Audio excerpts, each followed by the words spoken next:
moving from here, Will, you touched on it, and that was the pursuing your passion and your purpose. I'd love to hear a little bit more from each of you around how purpose really motivated you to step into what you're doing at the moment. And perhaps, Craig, you can pick up where you left off around, the idea of not wanting to know what you need to do when you grow up. Yeah, I mean, it took me a while to figure it out. But I think there was for me an aha moment after I'd started a few businesses. I'd been in venture before, and then when my co-founder and I decided to start AirTree Ventures, it was 2013. I think we're pretty passionate about innovation and startup culture and this sort of topic. Go off and build something and fail and build something again. I'm pretty interested and passionate about that because that's the future for Australia. We're unlikely to dig bigger holes in the ground or build our way in buildings. We have to innovate, and that doesn't have to be software. That can be gin. It can be lots of different ways of doing that. So I think the passion for us and the purchase was how do you kind of be a flywheel in that sort of startup ecosystem to produce more and more startups. So there's more and more opportunities, and there's newer and newer jobs, and hopefully more and more productivity and fairness. So that's what drives us. Yeah, awesome. Will, you talked a lot about your passion for gin and seeing that there was a market out there. Is that a really important part when you're thinking about your team and the people that you bring on? Do they need to share that passion and purpose that you share? Yeah, I mean, it doesn't need to be, in fact, I'd say we prefer when it's not the same as mine, but you need to be passionate about what you do to work at Archie Rose. And look, I also don't want to say that as a black and white statement, because you don't have to live for what you're doing in every single role. Like, we do have some people who come in and they just do an excellent job, but they've got so many passions outside of work, and that's absolutely fine.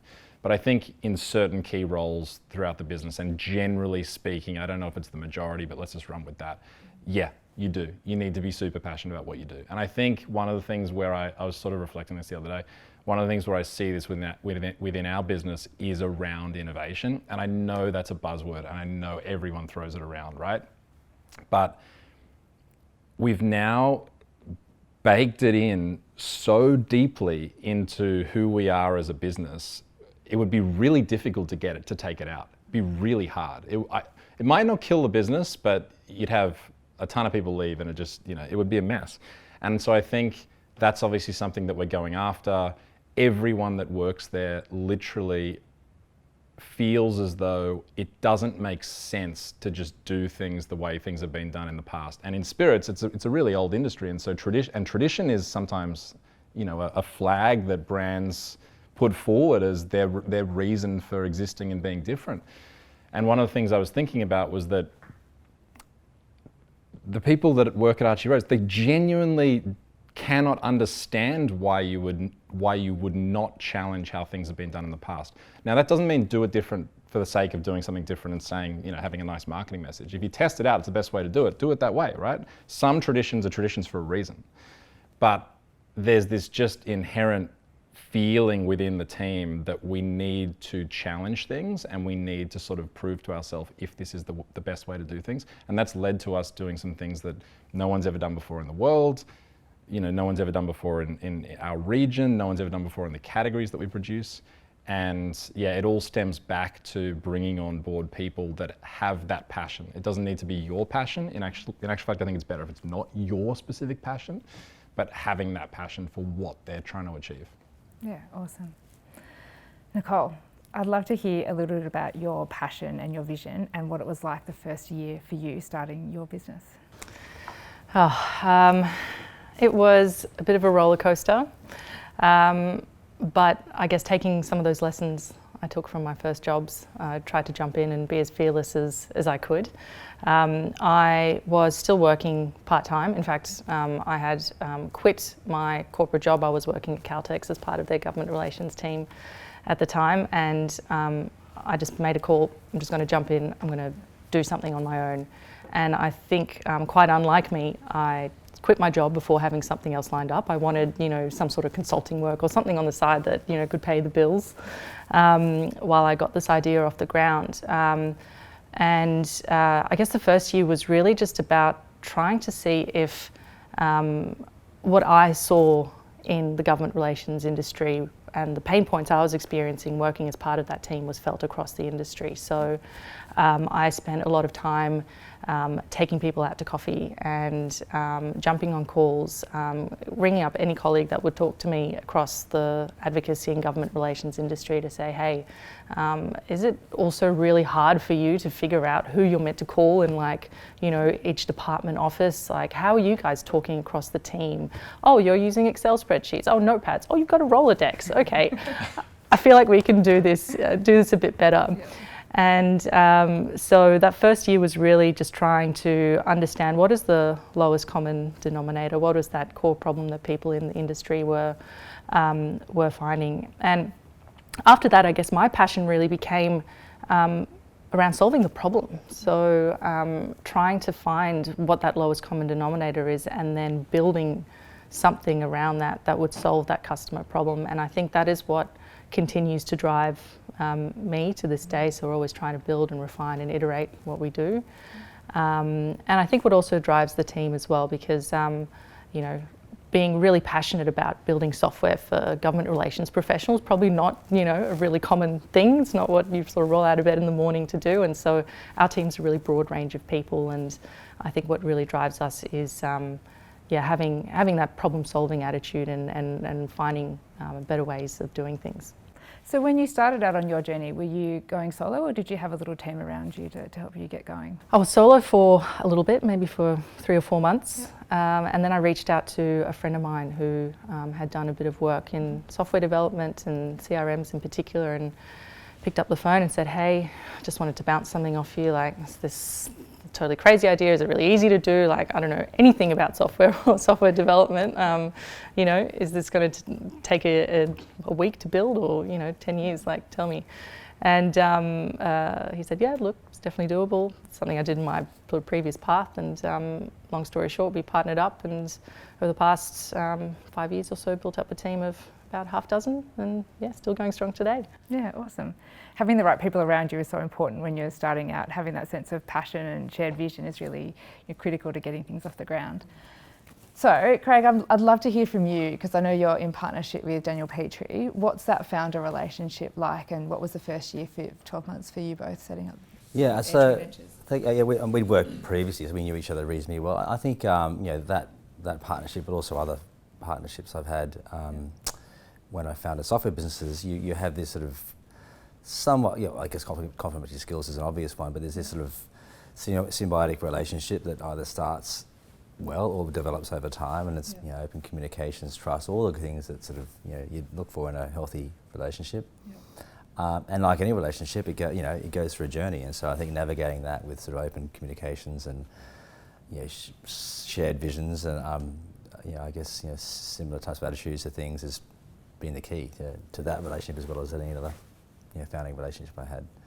We see a lot of this as investors now, you know, founders meeting, working together. We see when it works well, and we see when it doesn't work well. It doesn't always work, right? So that's something that we often have to unpick, which is an interesting journey. Yeah. Yeah, absolutely. You know, going through the founder relationship yourself, you've been in a strong position to help others kind of see what are the strengths and weaknesses in there. So I imagine there's a lot of coaching that you do in those new partnerships and the ventures you're supporting. It's certainly coaching. Sometimes it's just a shoulder to cry on, but it's just it's just human beings being, you know. So it's just, you know, being humans, and so it's you know, with my engineering mind, I wish you could put it in a spreadsheet and solve it, but you can't. It's like, it's more complex. So, and that's what makes it interesting. Yeah, absolutely. Well, people are so critical to business. What are some of the skills and qualities you're looking for when you're growing your team? We look for humility and curiosity, like a sort of sense of unease about the current status quo, and can we do something better?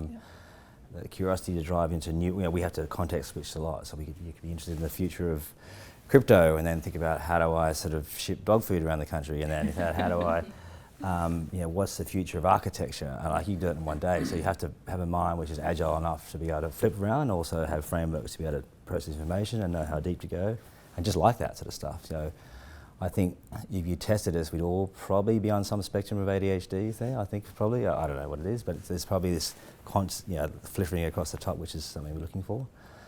I mean, I'd use empathy. I mean, everyone uses empathy. I think also just someone you want to work with. Like, you spend a lot of time together, so you have to kind of, I don't know what to say, go for a bit. You have to have fun along the way. Like, it's just a job, right? It's not everything. So we should enjoy this journey and, be silly when we got to be silly. It's just a job. Yeah, absolutely. We always use the test of, would you be happy to sit on a plane with them if you were stuck? I was trying to avoid the obvious one. Would you like to get drunk and lots of stuff?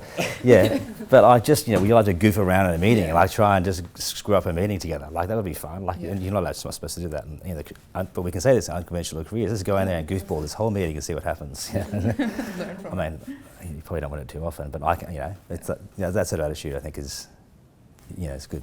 Yeah, awesome. So curiosity, the ability to kind of understand complexity and ambiguity, and also kind of bring it into those frameworks to deliver. Yeah, and sounds like And I think there's a bit of sense of humility. We sort of work with super smart people, and you're trying to test ideas, and you need to go and debate ideas, and so having the ability to be wrong, and we talk about strong views, weakly held. Have a strong view, but also come out with a different view because through conversation, which you have to put aside ego, you have to put aside biases as well as you can to try and get to the truth or a better answer. Awesome.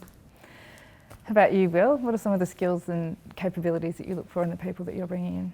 Well, look, as I already spoke about, I think fundamentally they've got to want to be there. Yeah. I mean, as Craig said, like, it's just a job, but you do spend a lot of time there, and you get to know these people pretty well. And so if you don't want to be there, then we don't really want you there either. Like, that's fundamental. But then beyond that, I mean, one of the things that is really difficult working for a startup, and it depends what stage they're at, and it depends how fast they're growing, and it also depends what industry they're in. In fact, it depends on a lot of things.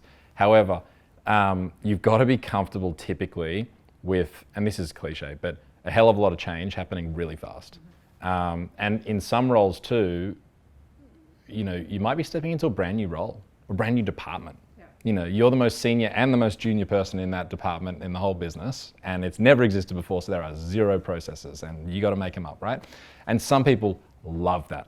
Some people are like, thank God, I've been in corporate for 10 years where I just had to do what the person before me did, and I tried to change stuff, and it was so hard, and they're so happy, still usually a bit confronted, but when they get into that role and they get to make it their own, they get to build their own team, and our head of marketing, who Craig knows, she sort of came on board and got to do that, and she's done an incredible job, right? And she had some experience with her own business as well before, but still, I think you do need to, depending on the role, but generally speaking, find people who are comfortable with change and ideally actually looking for a more open, less structured environment to be able to bring those processes in and develop that structure to focus on one specific aspect. Yeah, awesome. Nicole, how about you? You're growing your team at the moment, I hear. What are some of the things you're looking for in your people? Look, I think having people that think outside the box and like to solve problems is probably like one of the key things I look for, because especially when you're a small startup like we are, you have to wear lots of hats, and it's one thing to come on a job that on the PD says is going to be mostly one thing, but what I'm really looking for is someone that is curious enough to also ask about, all right, well, if I do come on and help with this, what else can I do? Like, these are some of the other interests I have, maybe that aren't specifically focused for the role you've advertised, but I'm interested in, and these are areas that I want to develop in. I guess I'm looking for all-rounders, people that can jump into the role that we're hiring for, but then can make suggestions for other areas they can help and other problems they can solve. And so they might start in a data and operations role, but end up in a customer-facing role because they've found some really interesting problems to solve in that customer space. I guess I'm looking for people who are curious and adaptable, I guess, because if you want to be wearing lots of different hats, you really got to be able to run with whatever is thrown at you. Yeah, awesome. Curiosity is certainly a key theme for us when we're looking at our people as well, and how we want those people that can grow the team and get in there and get stuff done and not worry about, is it the right sort of job for me to be doing? It's being really proactive. Yeah, there's a saying that I always thought about when first starting out. It's better to have something 80% done and not 100% right than something that is absolutely perfect. You're never going to get to that absolutely perfect state. So, yeah. That's hard though. Yeah. I struggle with that. I still struggle with that. I struggle with that a lot at the start though. Yeah. And weirdly enough, COVID was the biggest catalyst for me personally to improve in that regard, and I also think the business. Because, you know, a bit to what you were saying earlier, Craig, we wanted to do everything. You know, we were interested in everything. We wanted to do so many different things. And, you know, I think partially luck and partially to our credit, most of those things went well. And so, you know, we spent all this time focusing on all these different projects, and we wanted them to be perfect or as close to perfect as possible. And then something like COVID shakes things up a bit and you go, okay, hang on a second. What is it that we're really good at? Not just like pretty good at, really good at. And what specific projects within those categories are going to make the biggest contribution to where we want to go.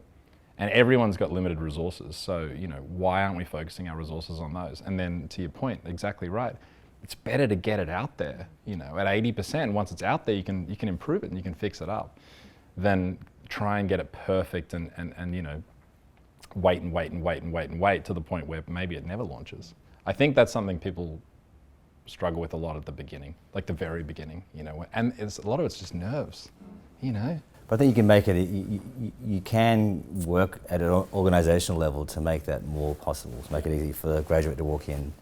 You know, we have the same, you know, as founders have been around the block, I'm okay to fail, it's not going to hurt my career, it's not going to hurt financially, so it's easier for me to do that than someone who's just been in their job. But we try and do things like, let's celebrate, you know, failures. Let's just talk about the failures, not the successes, but the failures, not in terms of what we learned, but let's try and make another one. Like, you know, ship the product, you know, Atlassian has, you know, lots of software companies ship it and break it early, you know, and they're all sort of easy to say, but if you actually do that, and break things and make mistakes and laugh about it, I think people feel more comfortable. Just get it out the door and see what happens, you know.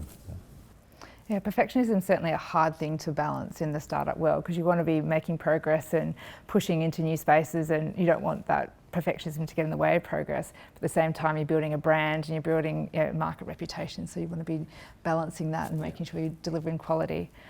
One last question for each of you before we round out this theme. I'm curious, what are some of the different ways that you would encourage students at the moment who are looking for alternative career paths? Where would you encourage them to go to start exploring what some of those other options might be? Do a hackathon. That's a tough one. After you guys, for sure. I did a hackathon, and it was like really early on in my sort of entrepreneurial journey. I think it was before I even had this idea for Advocate. It was just this sort of feeling in me that I wanted to do something entrepreneurial and something a bit unconventional, because I wasn't really getting the hands-on experience I wanted from my corporate job.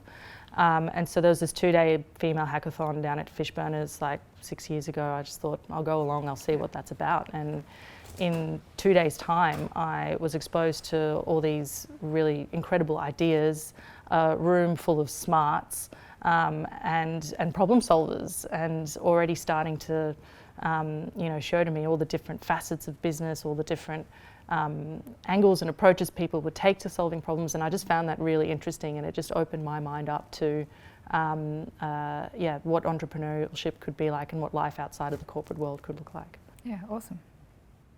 What do you reckon, Craig? I think there's so many opportunities now to explore this world you're describing. There are events on every night, you know, around the city. You know, whether it's for female startups, founders, whatever it could be, just to try and meet people, to try and discuss ideas, to try and share stories. They weren't around 20 years ago. We should not take that for granted. They weren't around before.